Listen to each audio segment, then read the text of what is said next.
Hey, today is the saddest day of the year for me. It's the day I winterize my coach. I use a combination of air and antifreeze. I'm going to show you just how I do it.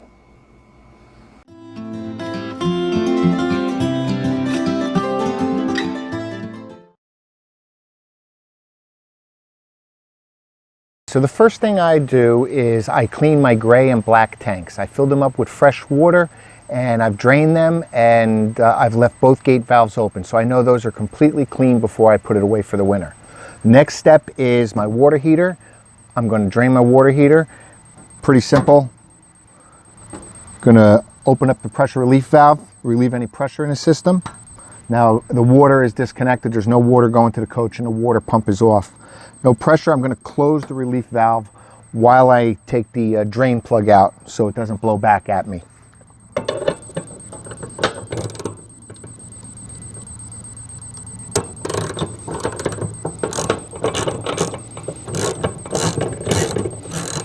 Now I have an Atwood, and an Atwood has a plastic plug in it.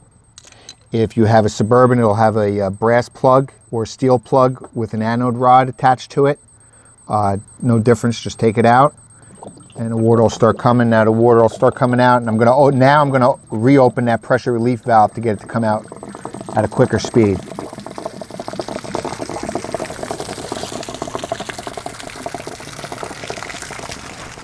It's almost empty. Just leave the plastic plug here. I'm going to go over to my freshwater city fill and show you how I connect the air. And right now I'm just going to leave this open, but I'm going to close the pressure relief valve. But I'm going to leave that out for right now. Let's go over to the air. Okay, I'm underneath one of the slides here. This is where my city water connection is. And I'm going to use this little plug right here. This plug will screw into the hose outlet, and it's got a compressed air fitting. So I'm going to screw that in there, and I'm going to connect my compressor to it. And you shouldn't need any Teflon tape or anything on it because there's a washer in there. It's just like a hose. And then what I have is just my air compressor. I have my air compressor set to 30 psi, which should be more than enough to blow the air out. And as soon as I connect it, it's going to start blowing air right out the hot water heater. All my faucets and everything else are closed, and I'll go show you the hot water heater. Okay, see all the water coming out of there? That's all from the air pushing, and I'm going to just leave that air on for a while until there's no more water coming out of that hot water heater. Okay, now once there's pretty much no water coming out of there, I'm going to actually disconnect the air from the rig so I can go bypass the hot water heater. So it's right over here. All I'm going to do is reach up and disconnect that. Okay, let's go inside, and I'll show you how I bypass the water heater. So my hot water heater is under the kitchen counter, underneath all these drawers. So there's a panel underneath there that you can unscrew to get to the bypass valves. But I found that if I just remove that bottom drawer, I can get to the bypass valves. So that's what I'm going to do. So I removed this bottom drawer, and now I can get in here. Here's my hot water heater. And if you look closely, there's a quarter turn valve there, quarter turn valve that connects the blue and the red line, and a quarter valve that's down there. Now, the blue line down here that I'm pointing to, this is the cold water that comes into the hot water heater. So I'm going to turn that once off. It's just a quarter turn. And this is where the water comes out of. Hot water comes out of the hot water heater. Turn that a quarter turn. Now no water's going in, no water's going out. And here's my bypass valve. Turn that a quarter turn. Now, any cold water coming towards the hot water heater will be diverted up into the hot water line without going into the hot water heater. That's bypassing. So now the rig has bypass mode the water heater, and the hot and the cold lines are technically connected. This rig has one low point drain because it's only meant to be used when you bypass the water heater. So let's go to the next step. Back outside at the city inlet, I have the water heater bypassed and all the faucets are off. I'm going to reconnect the air compressor. And you'll hear some air going in there until it repressurizes the system. And now we're going to go in and we're going to turn on the faucets one by one to run air through the system, get all the water out of the system. Okay, I'm at my kitchen sink and basically going to turn on the water until all the water's gone and air is coming out. And again, I have my compressor on about 30 psi. There's really no need to go any higher than that. You're just trying to push all the excess water in the lines out. Turn it on the hot.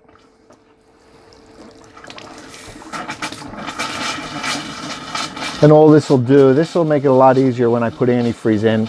I won't have to worry about the antifreeze getting over diluted with water. Where I'm from is we get some extremely cold winters. It could be in the single digits for weeks. Okay, we got air coming out. And now we do the bathroom. Bathroom sink, I'm going to do hot until all the air comes out. It looks like there's enough air there. And do cold.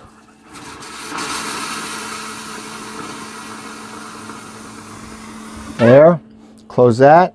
And now I'm going to do the toilet. It's my toilet and I'm just going to press the foot flush. You'll see a whole bunch of water come out. And you don't have to go crazy. I am going to put antifreeze in the system, but you want to get all the excess water out. Still dripping a little bit. And that's good. Okay, now I'm going to do my shower. It's cold and hot.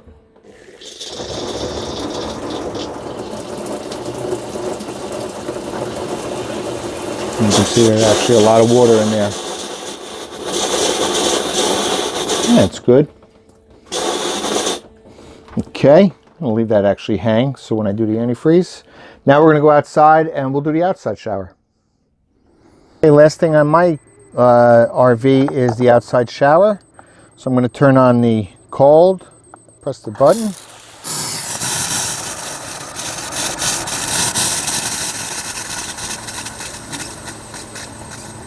And that's good.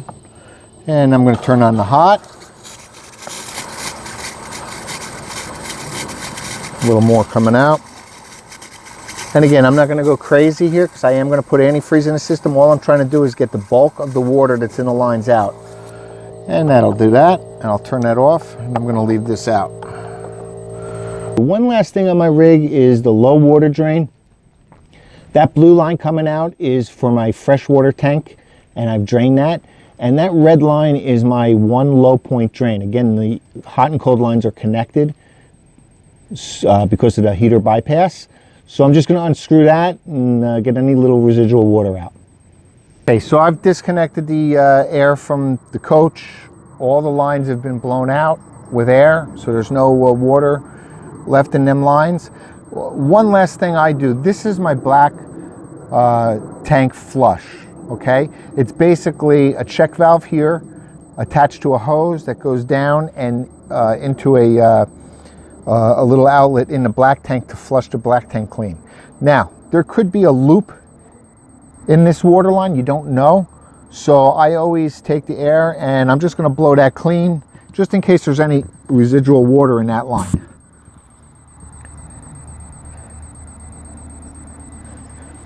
And you'll hear it going in. I just leave it there for a second or two. And then once this is done, I'm done with the air. We can put that away and then we're going to start on the antifreeze.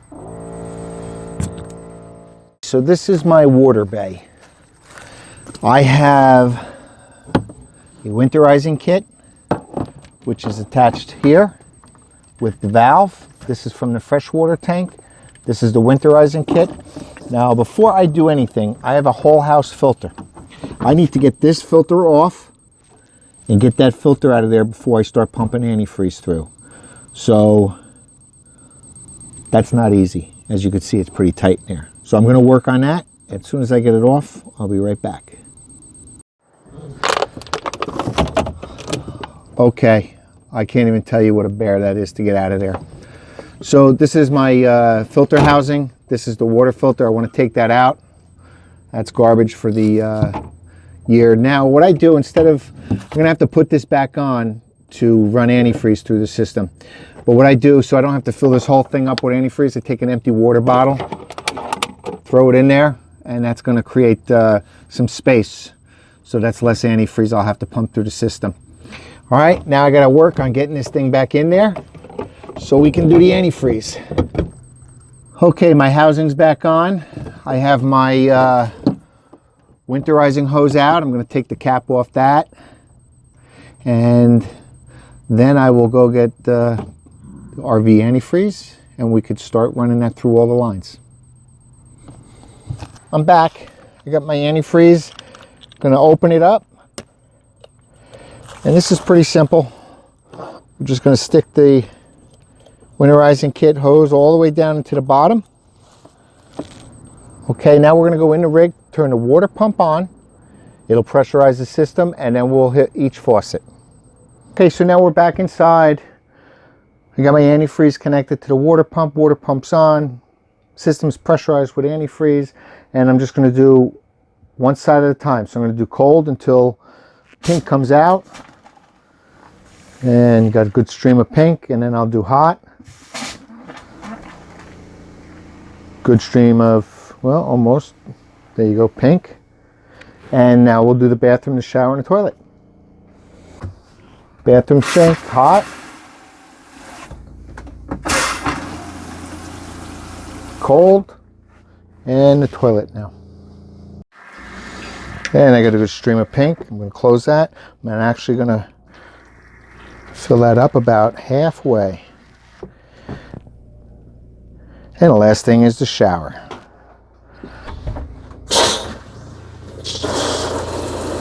Pink.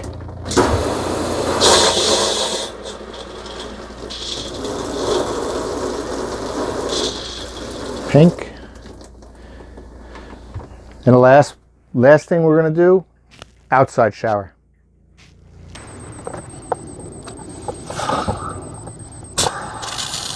Cold.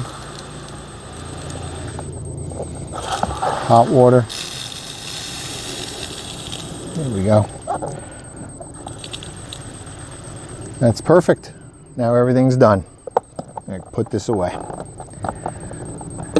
So, okay, so the outside shower is done, locked up. Now my hot water heater, it's completely drained out.